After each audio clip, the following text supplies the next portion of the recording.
How soon you want to get this done, Stan? Huh? How soon you want to get this done? Whenever you can. That'll work. Right. Yep, that looks a lot better. Don't worry about this. You won't even Shut see off that. your beeper, so don't forget. I'm just killing some dead space here. I got 3/4 full. Huh.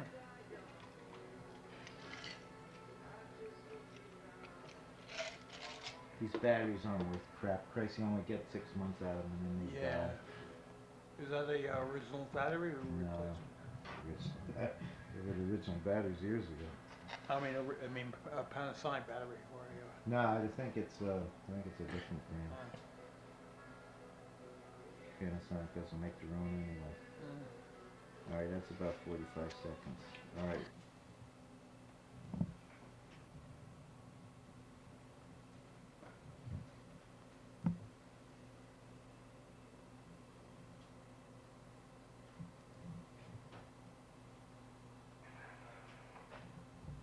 Hi, I'm Tom Duffy, and I'm back here at Alexander's. And in addition to our steakhouse dining room, we also have here our small Italian pizzeria and restaurant where we're doing a lot of different things, which we feel for the family that maybe would like to have an economical meal. Instead of a sit-down dinner, which may be the $20 to $30 range per couple, they may want to stop and grab something quick. We have pizza to offer. We've got sandwiches such as meatball parms, eggplant parms, and various others. And we also have full dinners, spaghetti with sauce, marinara sauces, lasagna, baked ziti, and quite a large selection of other dishes. And we established the pizza restaurant in January of 1995, and basically it's given us a nice addition to the steakhouse to offer a larger variety of foods at very competitive prices.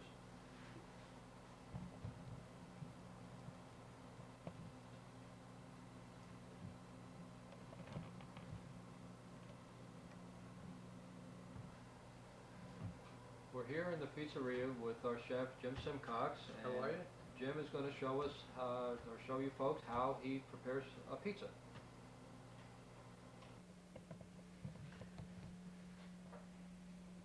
Black or dark flesh.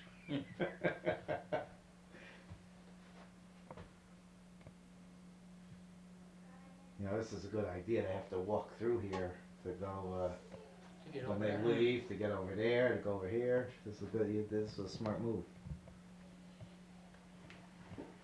Everybody else would use it for a Coke class. He's gonna make money on the deal. We originally going to open over there. I thought to myself I'd like to open a bakery. Before. Hi, this is Jim. I'm back again. And I'd like to welcome you to the Il Dolce Bakery, which is also a part of the Alexander Steakhouse and the Alexander Pizzeria. And as you can see, we've got a little bit of everything here. Our hours now are 5 o'clock in the morning till 4 o'clock in the evening. Everything that you see displayed here is fresh baked by me every day. There's no exceptions. Nothing is left for the next day. We have a full line of Italian breads, rye breads, rolls, steak rolls. As you can see, we have pastries, Italian pastries, cheese Danish, Italian cookies, brownies, muffins. Some of our muffins are made with all natural fruit juice, so there's no sugar added. They're very healthy. They're all fat-free. I do wedding cakes. We do cookie platters. We do everything you can imagine in this bakery and throughout this whole building. Our purpose is just to bring freshness to you, something that's not shipped in from somewhere else, but made here daily. So, if there's anything you see, if you can say it, I can bake it. So you're more than welcome to come in, just visit, say hello, have a cup of coffee with us, or whatever have you. We're more than welcome to have you. Thanks.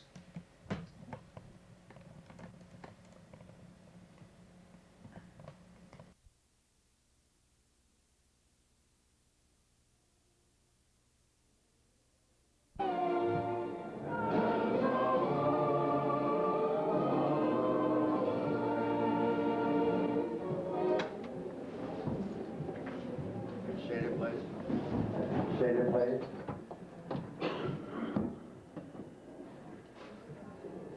This evening, we had hoped to have a number of our VFW officers from 161 and the naval ship.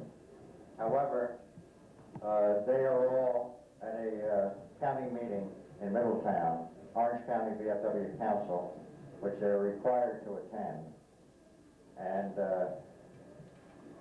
we scheduled this event this evening because we want to make sure all three of the students could be here. I know you have busy schedules, maybe on the girls' basketball team or whatever. Is that right, Siobhan? Right. And so there is a conflict there, but understandable.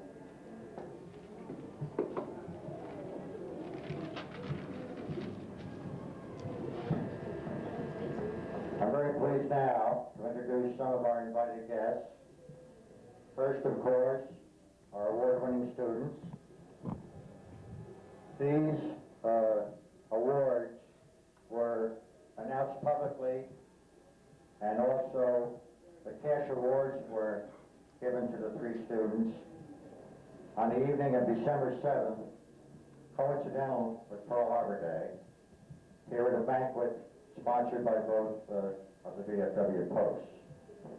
And they are, and you'll kindly stand up when I introduce you, Sarah Austin, first place.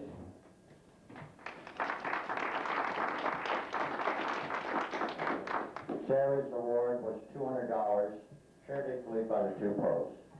And in second place, a name very familiar to poor Jervis, last name, but I'm sure he did it all on his own, Douglas Sweeney. Douglas Sweeney. And Douglas' award was $150. And third place, Siobhan Ogunle.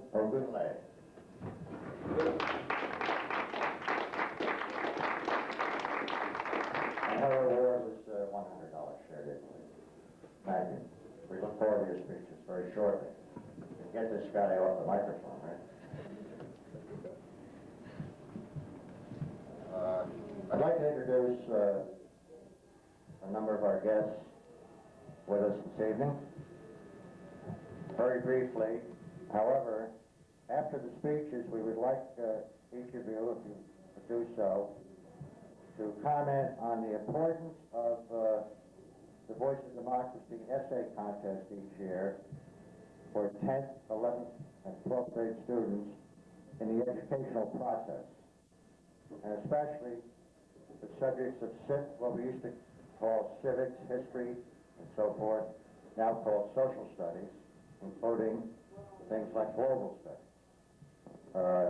So I'd like them to comment on that, and because this is videotaped and will be in the local paper, we hope that a lot more students will participate next year, especially when a 10th grader, whether they win or not, whether he or she wins or not, can also enter the competition as a junior and a senior. So they have 3 years, and that's every student in Port Jervis High School. The National Voice of Democracy program is conducted each year during the fall school term, allowing high school students the opportunity to win valuable scholarships and awards on not only a local high school level, but county competition, district, and state. And then that winner goes on to Washington for the competition for very high scholarship money. The program is offered to offer patriotism, love of country, and intended to encourage citizenship, a very important subject in these days, with so many things going on in the country, and as one of our guests will probably agree, everything going on in the global world and the global economy. As As I said,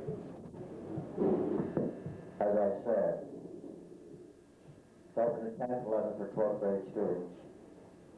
And those who win the local competition then go on to compete with students represented by VFW posts in Orange County, and there's something like at least 20 or 25 of them. And then the winner of the county competition then goes to the district level, and we're in District 3. The district winner then goes on to the state finals. And this year, I don't know if it's been announced regularly, but you might be interested to know that the winning student is from Washingtonville High School. I believe her last name is Waugh. And so she won not only the local high school Washingtonville competition, but also the county, the district, and the state. And then she will go to present her winning essay in Washington, D.C. at the national competition in the spring. And we congratulate her and wish her luck representing New York State, one of the 50 states who will be in Washington. Now, the local competition, as I said, has the three prizes. On the national level, the prizes this year totaled $110,000 from the National VFW.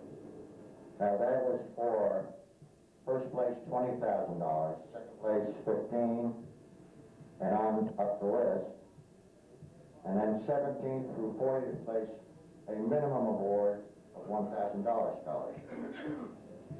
So there are plenty of winners. And we certainly hope next year that one of our students, although I know you work very hard on your speeches, and can't always be winners, but you went very far in the local competition for Jervis. And Mr. Frager, do you recall how our students placed in the county competition? We're in the third or fourth this year. Third or fourth place, and that includes a lot of VFW posts in the county. Congratulations again. Now I'll try to speed this up in the interest of time. The speeches are written by the students and then delivered on cassette tape in a natural style.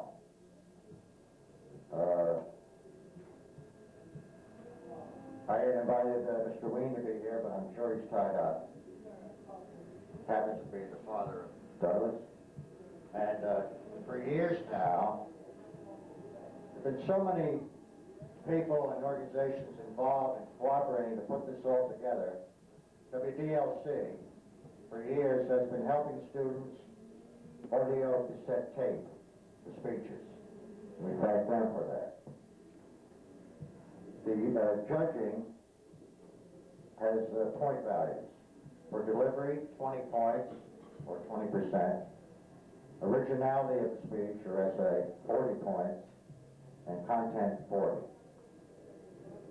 Now, just one last thing for the listening public and the readership of the Gazette and so forth.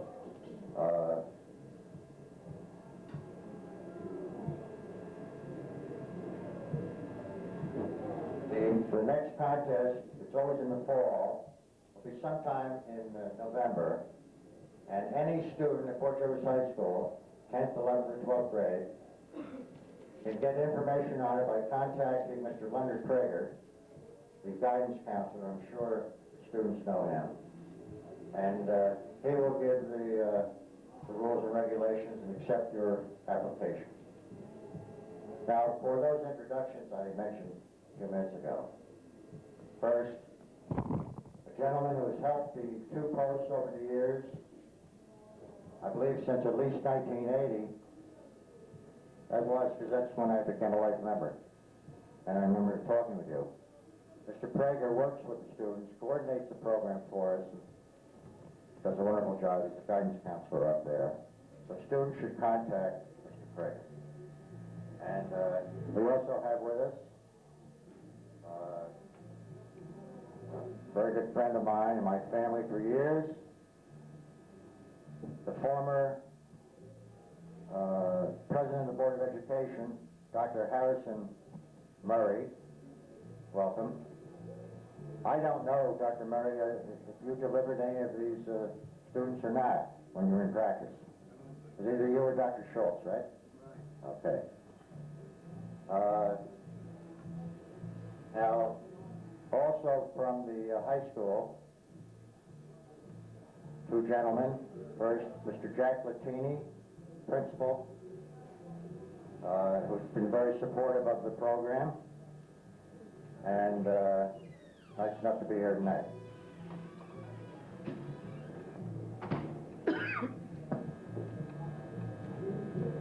Now, also, part of the program for a number of years, as Mr. Prager has told me, one of the social studies teachers, and a number of them have been helpful with the program. This gentleman I'm talking about is a global studies teacher who has helped advising students and so forth over the years. Our Orange County legislator, Richard K. Roberts. Welcome. Now, as I said, the VFW officers, co-chairpersons and everything of the event, in this case it was Catherine Simmons of the representing naval ship in the program, running the program, and Mr. Leroy Stucker of 161. Of course, they're in at the VFW Post Council meeting tonight. But representing 161, we're pleased to introduce Mrs. Mundy, first name? Christine Mundy, of course I know. Now she was one of the coordinators of the program for the Rosa Fleming Post 161. And I just noticed coming in, very good friend, the widow of one of the most patriotic individuals the United States Congress ever had, a great friend of veterans, who in 1920 introduced the bill for the Tomb of the Unknown Soldier. Also, 1924, very important for guys like me and up in my age, he was the one instrumental for the founding of the VA Medical Center at Castle Point. He was on the Congressional Site Committee, and then he was in competition with upstate congressmen in Long Island, and he pushed and got it placed at Castle Point, just 45 minutes from here, instead of going up to Albany or the Bronx.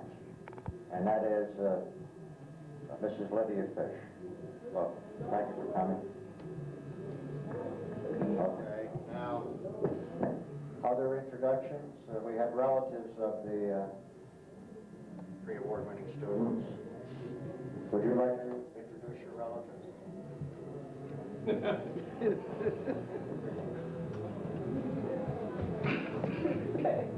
Whatever you like. We have the time, don't we? We have the time, don't we? Show. Introduce them all. Okay.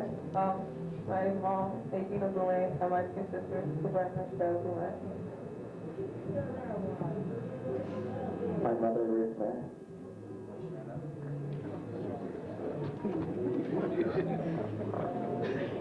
They're not my family, but they're my second family. And they're the Egan's.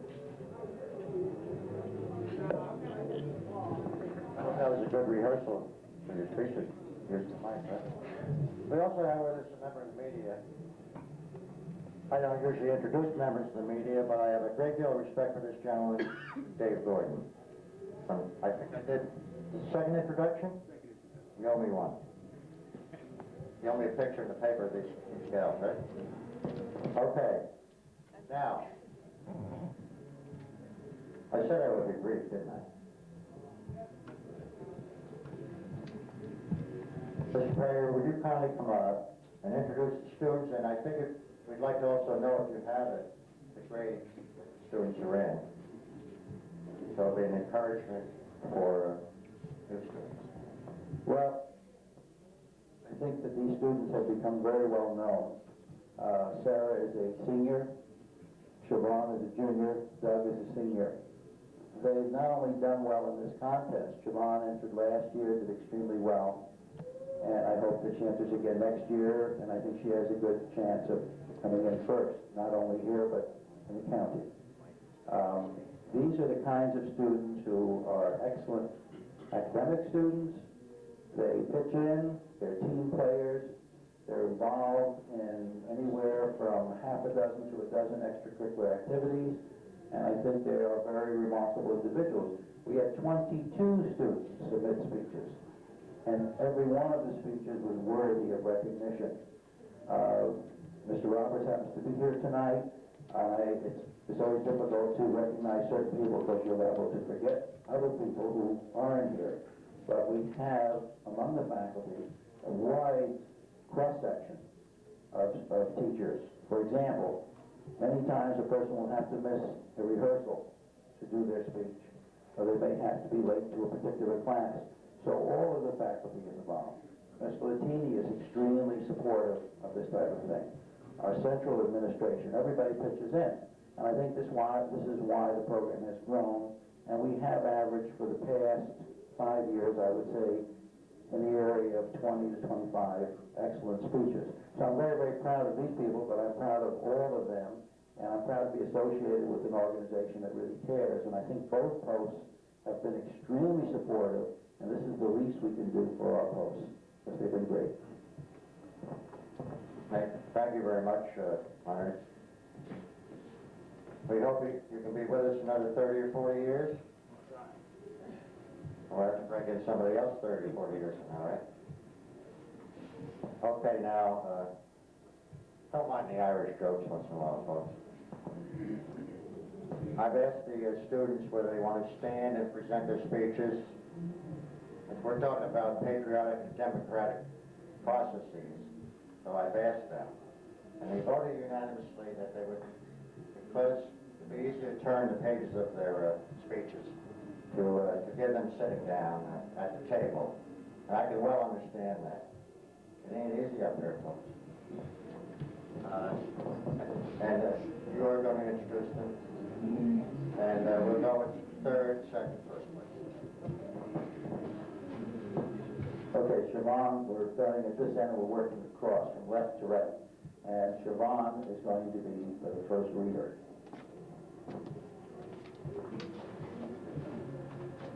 As a future leader and young student, I have several visions for America.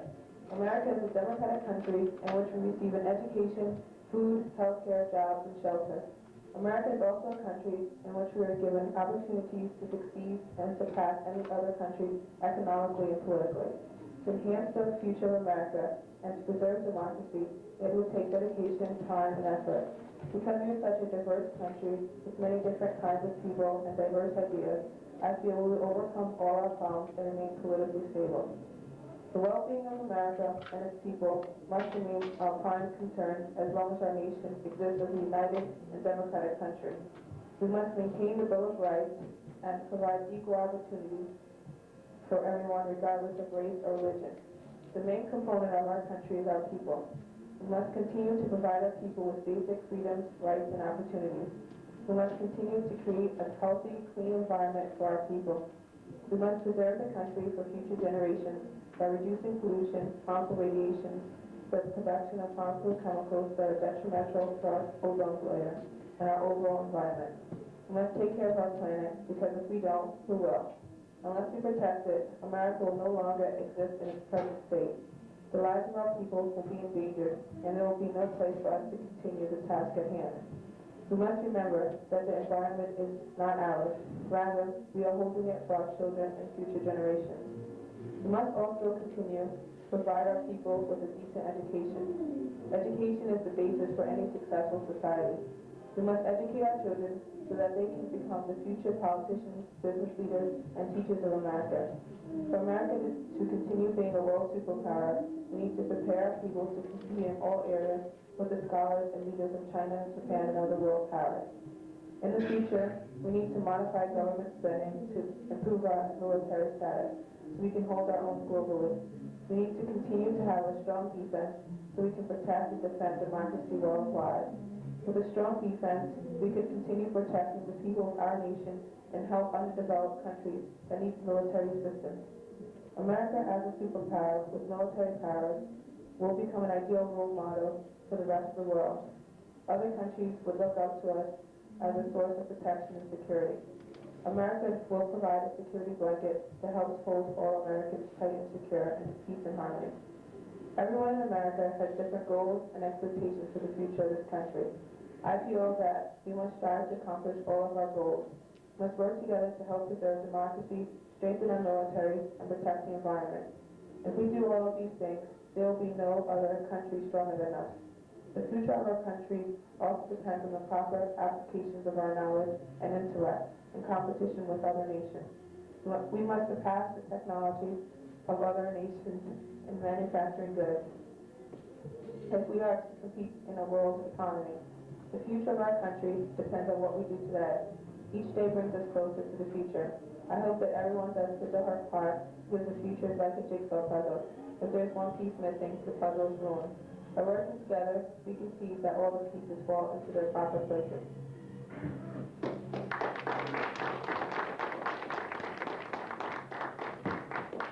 Thank you. Next, Doug Ween.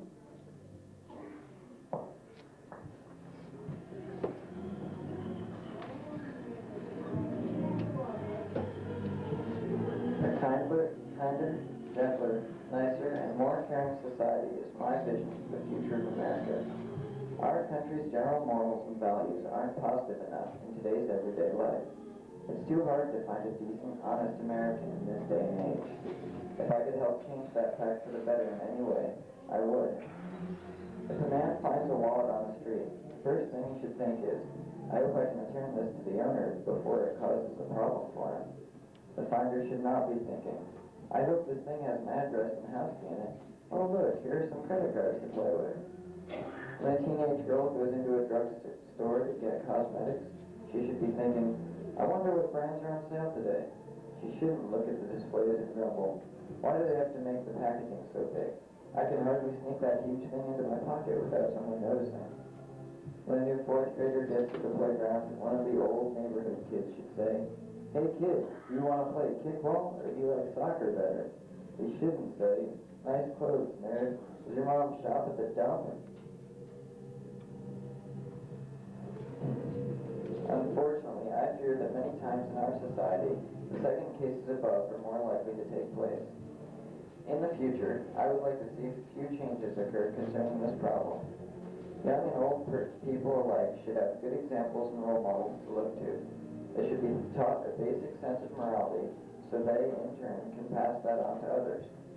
Our celebrities, such as rock stars, movie stars, professional sports players, and even politicians should be showing the public good values rather than bad ones.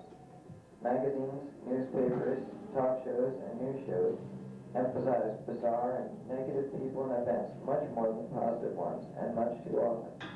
They do this purely as an effort to attract the attention of consumers. A perfect example of this is the Joey Buttafuoco and Amy Fisher scandal. I don't think Joey Buttafuoco and Amy Fisher should have gotten as much attention as the Olympic medalists in 1994.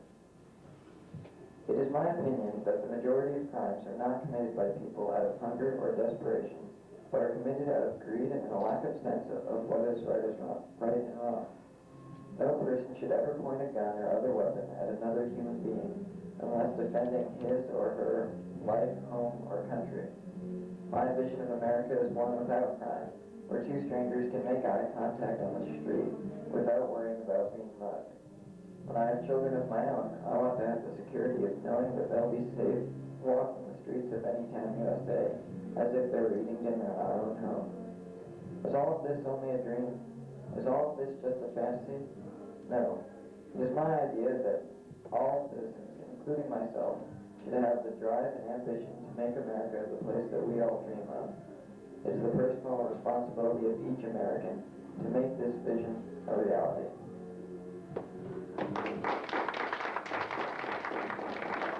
Thank you. Sarah Austin. Just in case you're wondering, each essay had to be over 3 minutes, so if they seem long, that's why. My vision for America is to restore the feeling of a democracy, or government of the people, by the people, and for the people. I feel that too many people are concerned with trying to please the political bosses and machines instead of the people of the world. In the 19th century, most of the civilized world seemed to be swept by democracy. We need to reestablish a feeling of unity and patriotism toward this great nation of ours. I feel we need to take a stand and show our country how we can work together as a nation to improve the future of our children. There are many opportunities for many young people to get involved and take part in our community's restoration of democracy. As president of our school student council, I have taken on the responsibility to guide our students in a productive and positive year. In past years, student council has only been a service organization. This year is my goal to incorporate a governing body into this council. We need to step forward with ideas and stay in touch with the masses while working together. This is a major part of the democracy. I also hope to reestablish a voting exercise during elections in our high school. To actually vote for something significant and to observe our votes being tallied within our school can give our student body more